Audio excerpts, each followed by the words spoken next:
Hi guys, I'm Kasha. Welcome to the channel and welcome as always to our coffee times to discuss horror and books. And today I'm here to let you know the books that I plan on reading in the month of March. It's coffee time! So in February I made the mistake of just forgetting that the month was really short, and I was so busy in February doing a lot of things, so I didn't manage to read as much as I hoped. But I decided to put 8 books on my March TBR pile. Some of them are books that are coming out in March, so I depend on Amazon sending my pre-orders on time. So some things might change from this TBR. If Amazon fails me, I might have to substitute books.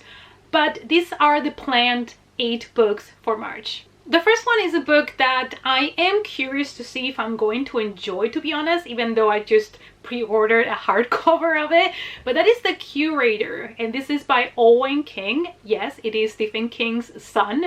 And the only other thing that I have read are a book co-written with Stephen King, so I don't know exactly what to expect from his style. And also this one is not particularly horror per se. I think it's fantasy with darkness, you know, with a little bit maybe of horror in it. So I am curious to know if it's going to be something similar to Stephen King's dark fantasies. We just got one recently, Fairy Tale. I'm guessing this one is going to be different, but it does involve in some way cats. Both covers of this book include cats. I paid more money because I want the pretty cover. I mean, they're both okay, but this is my favorite one, so I went for this one, and Amazon better send me the right one. So I'm really excited because it also involves a museum, and I love museums, and you know, I'm intrigued to see what happens inside, what is kind of like this fantasy world he's going to transport us to. We follow Dora, and her biggest wish is to find out where her brother went after he died. That's quite interesting. And she starts investigating in all the places that he was last seen or he used to go to. And I'm just really excited about this one, to be honest. I don't know exactly what to expect. Also, not really sure about the writing style yet, but this is one that I am intrigued. So I'll probably start it also as soon as I get it. The Trees Grew Because I Bled There by Eric LaRocca is another new release with some short stories of his. And you guys know I've really enjoyed his stories. He always has a way of creating something so disturbingly unique, and that is why I love his stories. They're also so different, and you never really know where he's gonna go with it. They are unexpected, and like I said, quite disturbing, quite intense. There is mostly some body horror also involved, so this might not be for you. It might be a little bit too much, depending, you know, how much horror, how much body horror you like. But I'm really excited for his new stories. Yeah, so this is another one that I have on pre-order, and hopefully Amazon will deliver it on time. Next we have The Want Ad Killer by Anne Rule. This is a republication. It was first published, I believe, in September 1983. And this is non-fiction true crime. I have been really intrigued about this book after I saw Alex from the Bookaboo talk about it on her channel, and I saw it was gonna be re-released, so I was like, I need to get my hands into this one because yes, I'm still not reading enough non-fiction books, and you guys know true crime are one of my favorite ones to read that are non-fiction. As you can probably deduce from the title, this is about a serial killer that used to, you know, basically take advantage of the want ads, probably from newspaper, because we are talking here about, you know, another time. And he would lure females then with, you know, these ads and torture them, kill them. So I don't know exactly what to expect because I have never heard about this story. So I'm excited to find out. It's always so weird to say you're excited to read about a non-fiction true crime story because it's obviously horrifying, but I'm always just intrigued to hear about these stories and find out what happened. Then I have the YA thriller Someone Is Watching You by Tess James Mackey. And this one I'm really excited about because I love the concept of the book. We have a group of friends, and then one of the friends, Olivia, dares Nia, another girl, to go into an abandoned prison as kind of like a dare. So Nia feels like she has to prove herself in front of her friends and decides to go and takes her little sister with her. Now, as she starts wandering around through the really dark tunnels and all of those abandoned rooms inside of this prison, her little sister Kayla disappears. So I'm really excited about this concept. I just love the idea so much. And I really want to know what is actually happening inside of that abandoned prison. Then I decided to finally read one of those books that I've always wanted to read and for some reason never goes into my TBR pile, and that is The Face on the Milk Carton by Caroline B. Cooney.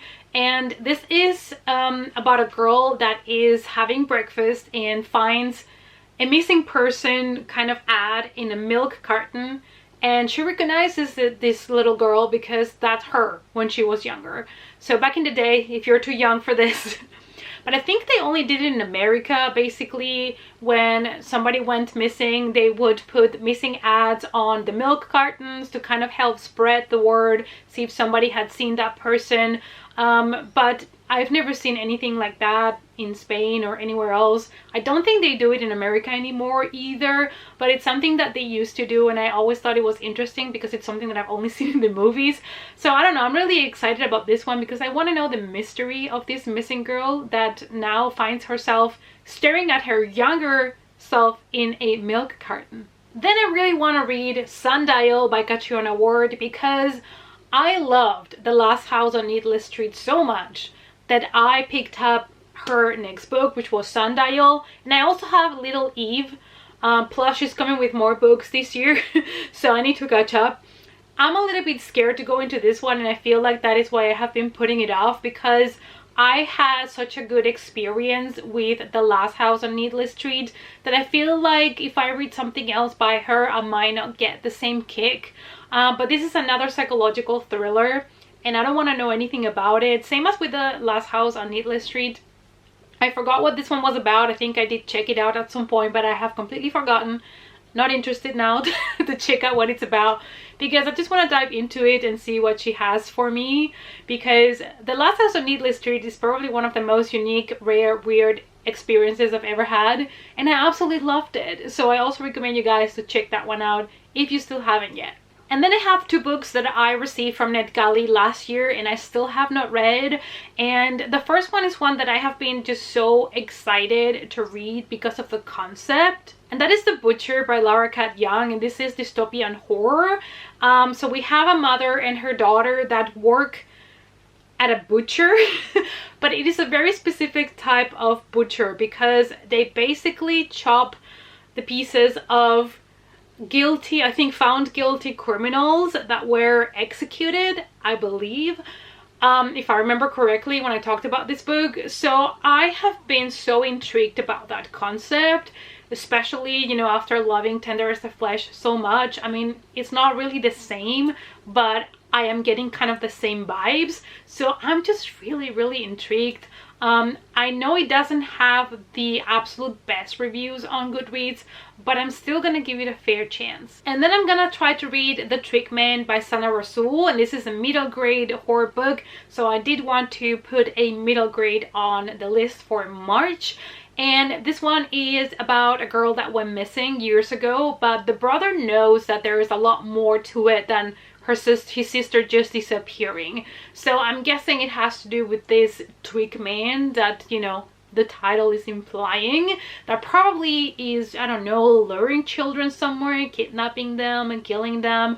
We don't know, but I'm really intrigued about this one, and I do want to check out a middle grade at least every month, so that I can always, you know, guys, have a wide variety of books, you know, from middle grade to adult. So there's always something for everybody when I do book recommendations. All right, guys, so these are the 8 books that I'm planning to read in the month of March. Wish me luck, because I seem to be really busy in 2023, which is not a bad thing. It just means, you know, there's a lot of things in my life going on at the moment. Also, I'm gonna blame Hogwarts Legacy for coming out, because I got that as a present from my partner, and it's quite addictive, and it's an open world game, which means you need a lot of hours to play it. So yeah, I also sneak in, you know, gaming here and there. So it's also to blame for my lack of reading in February. Thank you very much. But anyways, I hope that you enjoyed this video. Let me know what you are really excited to check out in March, what is on your TBR pile. So let's talk about it in the comments. Thank you guys as always so much for watching, and I hope to see you all in our next coffee time. Bye!